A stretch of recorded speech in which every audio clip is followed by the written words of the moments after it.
ಸದ್ಯ ಚಂದನ್ ಶೆಟ್ಟಿಯೇ ವಿಚಾರ ಎಲ್ಲ ಕಡೆ ಸದ್ದು ಮಾಡುತ್ತಿದೆ.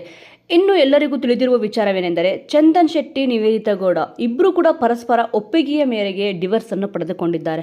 ಆದರೆ ಮೊನ್ನೆಯಷ್ಟೇ ಪತ್ರಿಕಾಗೋಷ್ಠಿಯನ್ನು ಕರೆದು ಇಬ್ಬರು ಕೂಡ ಕ್ಲಿಯಾರಿಟಿ ಕೂಡ ಕೊಟ್ಟಿದ್ದರು. ಅದಾದ ನಂತರ ಮುದ್ದು ರಾಕ್ಷಸಿ ಸಿನಿಮಾದ ಪ್ರೆಸ್ ಮೀಟ್ನಲ್ಲೂ ಕೂಡ ಈ ಒಂದು ಪ್ರಶ್ನೆ ಎದುರಾಗಿತ್ತು. ನೀವು ಮತ್ತೆ ಒಂದಾಗ್ತೀರಾ ಅಂತ ಕೇಳಿದಾಗ ಇಲ್ಲ ಎನ್ನೋ ಉತ್ತರ ಇಬ್ಬರು ಕಡೆಯಿಂದ ಕೂಡ ಬಂದಿತ್ತು.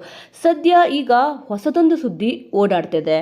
ನಿವೇದಿತಾ ಗೌಡ, ಚಂದನ್ ಶೆಟ್ಟಿ ಇಬ್ರು ಕೂಡ ಬೇರೆ ಆಗಕ್ಕೆ ಕಾರಣ ಏನು ಅಂತಂದ್ಬಿಟ್ಟು ಇಬ್ರು ಕೂಡ ಕಾರಣನ ಕೊಟ್ಟಿಲ್ಲ. ಬಟ್ ಆದರೆ ಸೋಷಿಯಲ್ ಮೀಡಿಯಾದಲ್ಲಿ ನೀವು ನೋಡಿರೋದು ಈ ಒಂದು ಕಾರಣಕ್ಕೆ ಇಲ್ಲಿ ಇವರಿಬ್ರು ದೂರ ಆಗಿರ್ಬೋದು ಅಥವಾ ಆ ಒಂದು ಕಾರಣಕ್ಕೆ ಇವರಿಬ್ರು ದೂರ ಆಗಿರ್ಬೋದು ಅಂತಂದ್ಬಿಟ್ಟು ಮಾತಾಡ್ತಿದ್ದಾರೆ.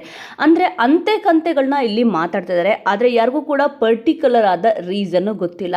ಆ ಅಂತೆ ಕಂತೆಗಳಲ್ಲಿ ಒಂದು ಇಲ್ಲಿ ವಿಚಾರ ಏನಪ್ಪ ಅಂತಂದ್ರೆ ಮಗು ವಿಚಾರವಾಗಿ ಇವರಿಬ್ಬರಿಗೆ ಮಿಸ್ಅಂಡರ್ಸ್ಟ್ಯಾಂಡಿಂಗ್ ಬಂದ್ಬಿಟ್ಟು ಇಲ್ಲಿ ದೂರ ಆಗಿದ್ದಾರೆ ಅನ್ನೋ ನ್ಯೂಸು ಹರಿದಾಡ್ತಿತ್ತು.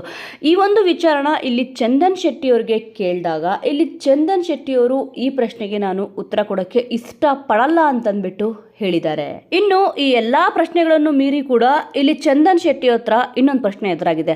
ಅದೇನಪ್ಪ ಅಂತಂದ್ರೆ, ನೀವು ಎರಡನೇ ಮದುವೆಗೆ ಇಲ್ಲಿ ತಯಾರಿ ನಡೆಸಿದ್ದೀರಾ, ಆಲ್ರೆಡಿ ಎಲ್ಲ ಸಿದ್ಧತೆಗಳು ಆಗೋಗಿದೆ ಅಂತಂದ್ಬಿಟ್ಟು ಇಲ್ಲಿ ಮಾತಾಡ್ಕೊತಿದ್ದಾರೆ ಕೆಲವೊಬ್ಬರು ಜನ. ಈ ಒಂದು ಪ್ರಶ್ನೆ ಅವ್ರ ಮುಂದೆ ಇಟ್ಟಾಗ ನೀವು ಎರಡನೇ ಮದುವೆ ಆಗ್ತಿದ್ದೀರಾ ಅಂತ ಕೇಳಿದಾಗ ಇಲ್ಲಿ ಡೈರೆಕ್ಟ್ ಆಗಿ ಚಂದನ್ ಶೆಟ್ಟಿ ಅವರೇ ಹೇಳಿದ್ದಾರೆ, ಆ ಒಂದು ಯೋಚನೆ ಸದ್ಯಕ್ಕೆ ನನಗೆ ಇಲ್ಲ ಅಂತ ಕೂಡ ಹೇಳಿದ್ದಾರೆ.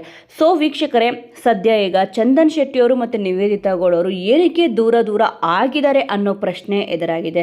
ಇಲ್ಲಿ ಸತ್ಯ ಅಸತ್ಯತೆ ಏನು ಅನ್ನೋದನ್ನ ಇನ್ನೂ ಕೂಡ ಇಬ್ರು ಕೂಡ ಬಿಟ್ಕೊಟ್ಟಿಲ್ಲ. ಆದರೆ ಇಬ್ರು ಕೂಡ ಪರಸ್ಪರ ಒಪ್ಪಿಗೆಯ ಮೇರೆಗೆ ಇಲ್ಲಿ ಡಿವೋರ್ಸ್ ಪಡ್ಕೊಂಡಿದ್ದೀವಿ, ಮತ್ತೆ ಒಂದಾಗೋ ಚಾನ್ಸ್ ಇಲ್ಲ ಅಂತಂದ್ಬಿಟ್ಟು ಹೇಳಿದ್ದಾರೆ. ಸೊ ವೀಕ್ಷಕರೇ, ಈ ಒಂದು ವಿಚಾರದ ಬಗ್ಗೆ ನಿಮಗೆ ಏನು ಅನ್ಸುತ್ತೆ ಅನ್ನೋದನ್ನ ಮಿಸ್ ಮಾಡದೆ ಕಮೆಂಟ್ ಮೂಲಕ ತಿಳಿಸಿ. ಮುಂದಿನ ವಿಡಿಯೋದೊಂದಿಗೆ ಮತ್ತೆ ಸಿಗೋಣ.